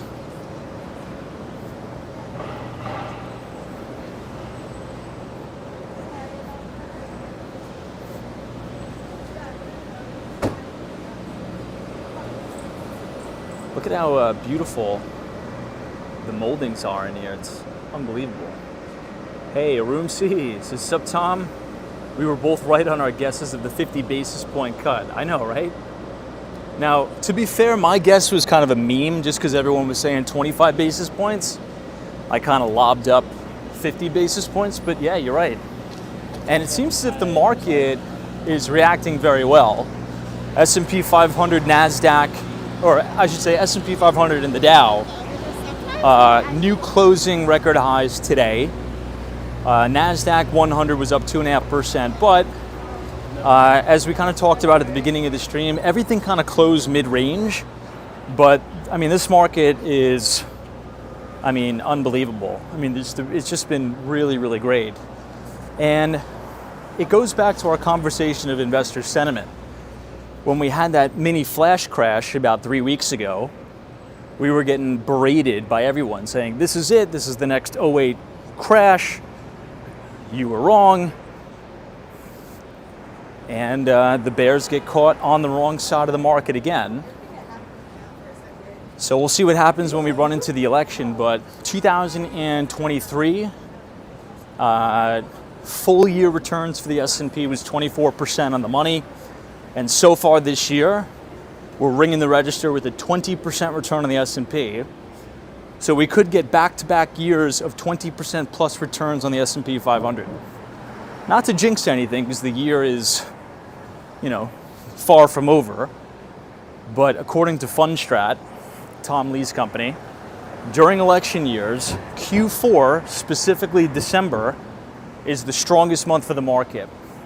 So I think if we have, assuming earnings season comes in positive, which I think it will, but assuming we have a little bit of turbulence in and around election, maybe we'll have another kind of mini liquidity event, flash crash, people are freaking out if Kamala wins or if Trump wins. I think that will be all noise, and I think you buy that. And I think you buy it really hard. You could maybe, if you want to be like super speculative, you may be able to go long the futures, lever that, and I think you'll do really well until the end of the year. That's my thought. I'm still bullish. Many people call me a permabull, but I just don't see the end yet. We're coming off significant damage from the tech wreck of 2023. In tomorrow's newsletter, I was supposed to send it out today. I'm going to send it out tomorrow. I was too busy. I'm going to include an interview with the Oracle CEO, Larry Ellison. And totally unrelated, I had no idea that Larry Ellison was 80 years old. The guy doesn't look freaking 80 years old. The guy looks like 55 years old. Apparently he's 80. I just can't believe that for a second. If you go on X and just type in Larry Ellison, that interview will come up. And he was talking about a recent dinner he had with Jensen, the CEO of NVIDIA, and Elon Musk. And I won't spoil the interview, but you guys just have got to watch that. And if that doesn't make you optimistic on the future, if that doesn't make you see the big vision, then I don't know what will. So check that out. I'll link it in the newsletter tomorrow. But if you want to go on X, just type in Larry Ellison and it'll come up.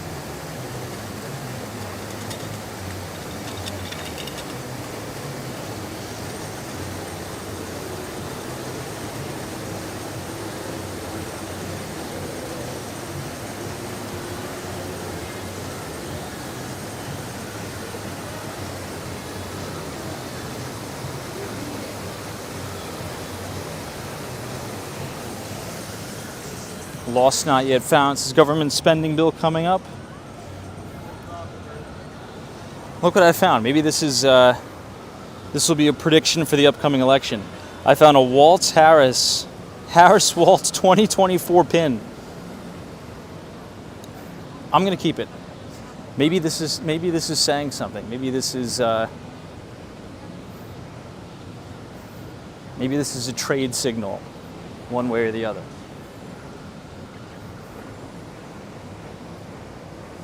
Yeah, about the government spending bill. Should we make a prediction since this is the end of the live stream? We're getting close to the end. Someone says, who am I voting for? I can't vote. I don't want to get into the whole big story, but I actually cannot vote in the election.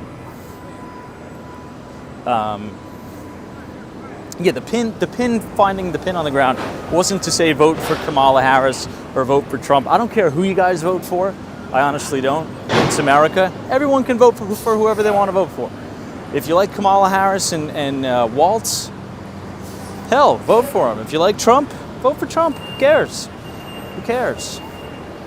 We shouldn't get all freaked out about it. Vote for whoever you want to vote for, and the world will go on. So let's talk about this potential government shutdown, because it's the same news cycle, okay? It's the same news cycle. You're gonna see, I guarantee you, okay? You're gonna see article after article, Wall Street Journal, Bloomberg, Washington Post, New York Times, impending government shutdown. Fear, fear, fear, the government's gonna shut down and there's going to be a big market crash, or, just the fear inducing about the government shutdown. It happens the same every time. It gets down to the last second, right? It goes down to the very, very last second, the very, very last minute of the wire. They come to an agreement, and the government spends more of our money on nonsense, and then everything keeps going again. That's really it. So if you see anything bombastic about the government shutdown, I would just cancel it out as white noise. I really don't think it matters. And if the government shuts down, that's probably would be a bullish, even more bullish signal to the market, honestly. But the news cycle about government shutdowns are the same every single time. It's fear, fear, fear. The Democrats say the Republicans are evil and they're withholding paychecks and they're not patriotic. And the Republicans say the same thing about the Democrats.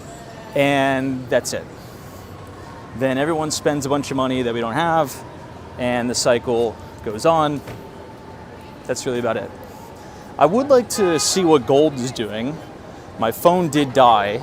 I think gold was down about 20 points, but I think we're still trading over $2,500 an ounce on gold. If someone could maybe just look up where gold is trading, I'd appreciate that. But I still think we're trading over $2,500 an ounce, I think.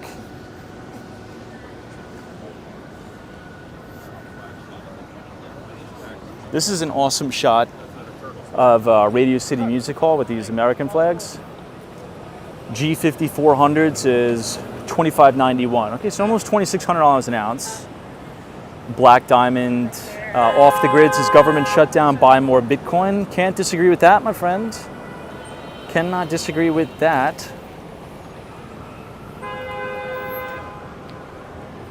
Look, I mean, I think for those of you who have owned Bitcoin or gold, they're performing really, really well. Another kind of argument that I don't really get involved in, which I think is almost, it's a really kind of stupid argument, and this is really the only thing I have wrong with the Bitcoin people. And I'm a huge Bitcoin, probably what you would call maxi. I quite literally am a Bitcoin maximalist. I don't have exposure to any other cryptocurrency but Bitcoin. It's the argument of I'm going to buy gold because Bitcoin's a scam, or I'm only going to buy Bitcoin because gold is so outdated and it's clunky and it doesn't move. It's like, guys, you're missing the whole point, okay? You want to own both, okay? You want to own both of these.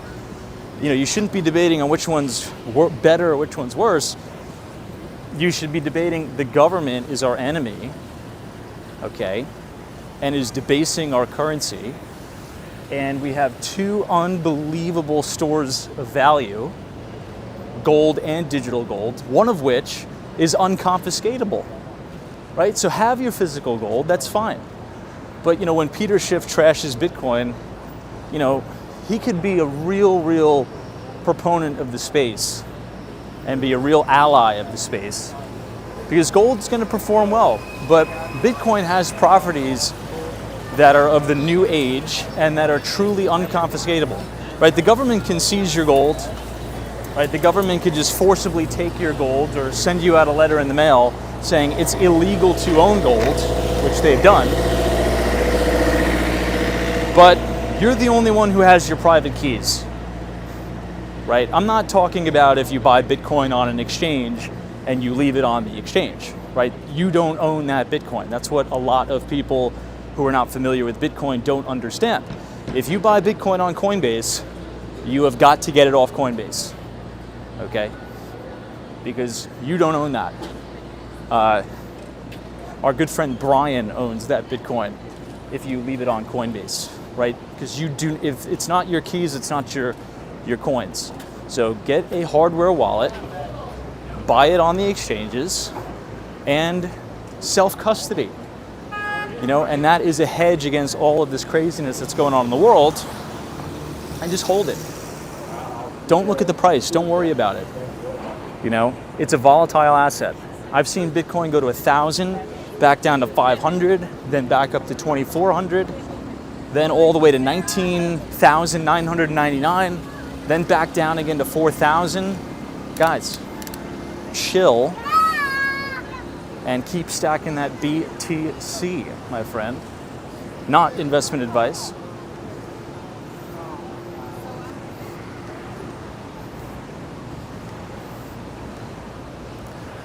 This is Alliance Bernstein.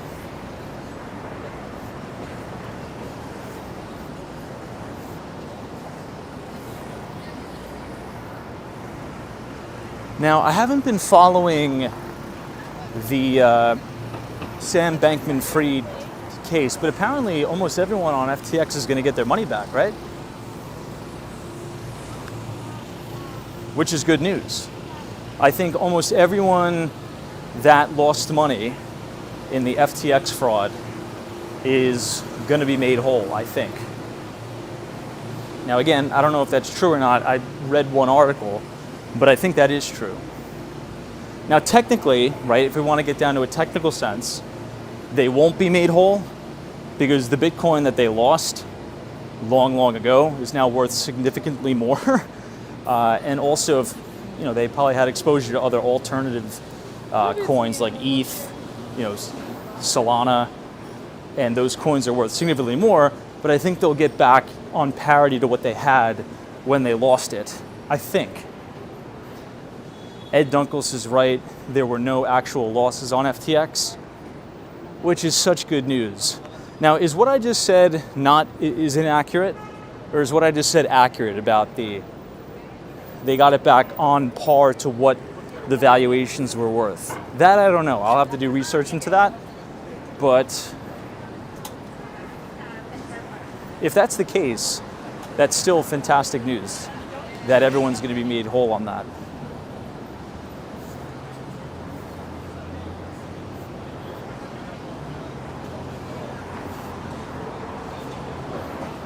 Oh man, we're coming up on 2 hours.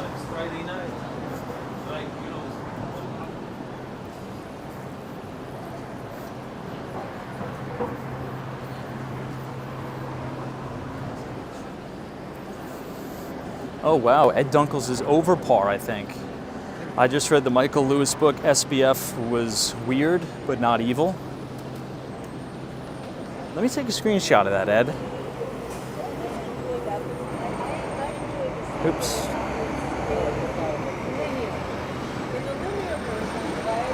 Well, if that's the case, that's very good news. It's even better news than I thought.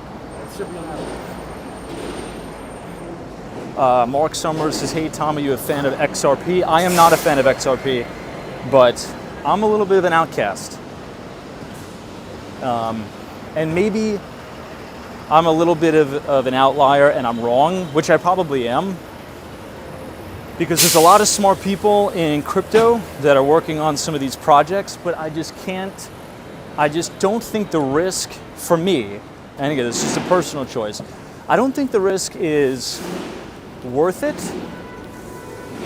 with the uncertainty that we have around the regulatory environment. And I'll go a step further as to say, look, Bitcoin, I mean, has just been, for anybody who's owned Bitcoin for the past, let's say, 7 years plus, or maybe even 2 years plus, the returns have been unbelievable.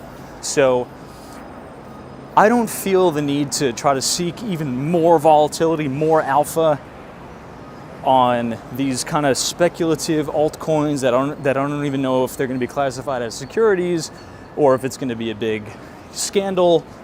I just know that Bitcoin essentially has the stamp of approval as its property, okay? So I could own it, I could self-custody it. I know the miners are going to continue to mine today, tomorrow, and the next day, and I don't have to really worry about it. So I think I have that exposure to crypto with Bitcoin that gives me enough, I guess you could say, generates enough alpha where I don't need to go even take more crazy risk with all these altcoins. Just because I don't know, it's just too much to follow, for me anyway, given that the regulatory environment is so unclear, and that's the fault of the SEC, right? It's not the fault of any of the founders, but I'd rather just, for now, stack Bitcoin, for me personally. Now, I have a lot of friends who trade altcoins and this and that, and that's fine. I'm not saying that's bad. It's just not for me. Just not for me.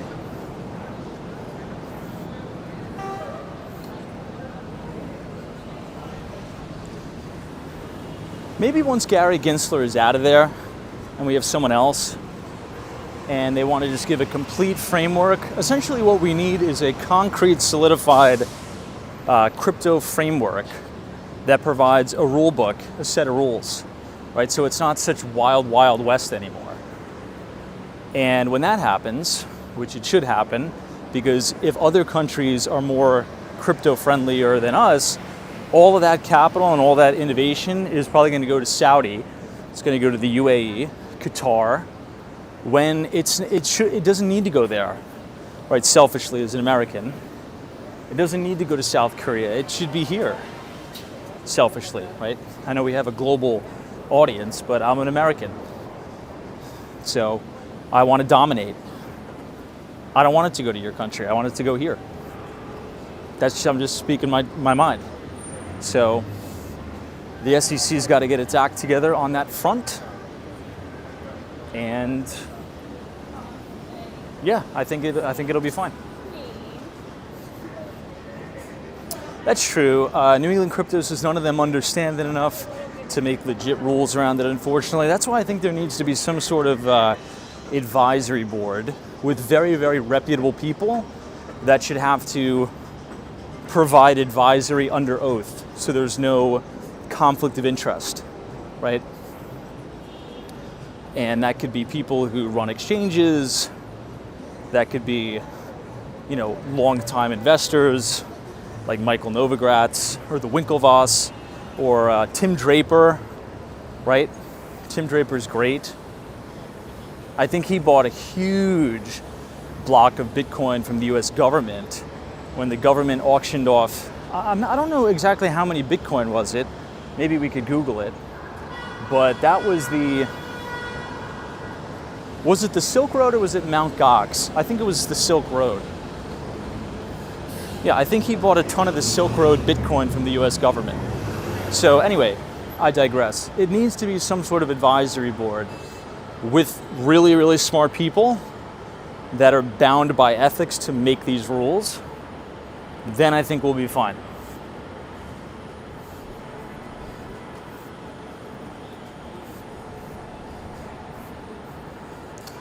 Peter says FTX customers will get 118% of their investment back in bankruptcy. They take a 290% loss in the Bitcoin.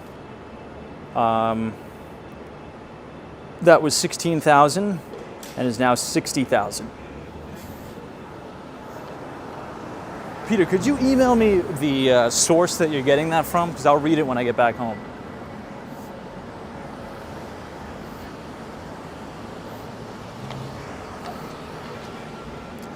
Black Diamond off the grids is RFK Jr. Could be the chair BTC.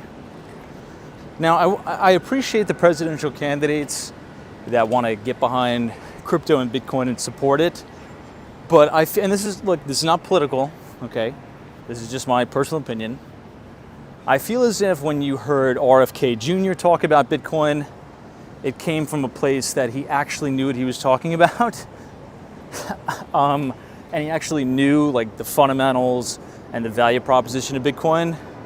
But when Trump did his Bitcoin spiel, you could tell like, all right, this guy knows absolutely nothing about what he's talking about here. But like, he doesn't need to. Like, he should just come out and say, look, there's a lot of smart people across our country that think this is going to be a great asset class. Oh, this guy's going the wrong way.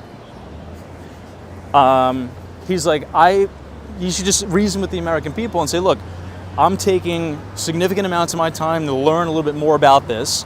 I'm not an expert, but here are 10 people that are experts in the field that are going to act as my advisory board on it, instead of just getting up and pretending that he has like done any diligence on it. Because, and look, I'll take what I can get, but just you got to frame it differently. But I am, 2 thumbs up that Trump is pro-Bitcoin. I think Kamala and her administration will be increasingly more pro-Bitcoin just because it's such a big topic, which I think is great. But you don't have to pretend like you know anything about it, because you don't have to be the jack of all trades.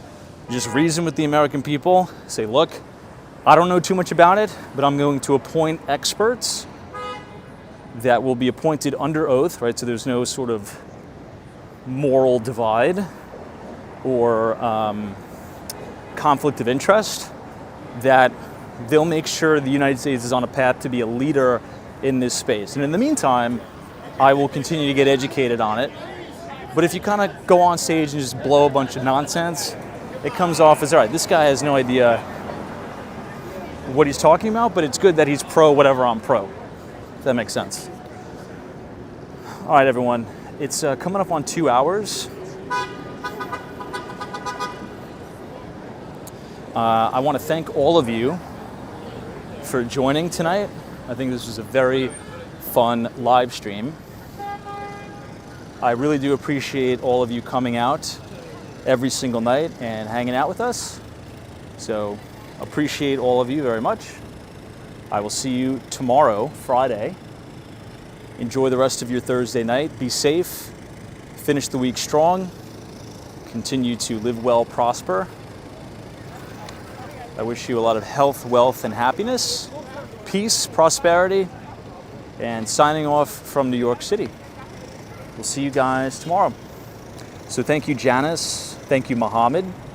Thank you, Jay, Allen, UniJ23, DM, Angel, Steve, Trade Brigade, Brian, Steve Packhurst, NAV407, Out and About, KK, all of our moderators, Crisp, Mohammed again, thank you so much, Lily, Mark Summers, NAV407, and let's see where the S&P 500 could finish tomorrow.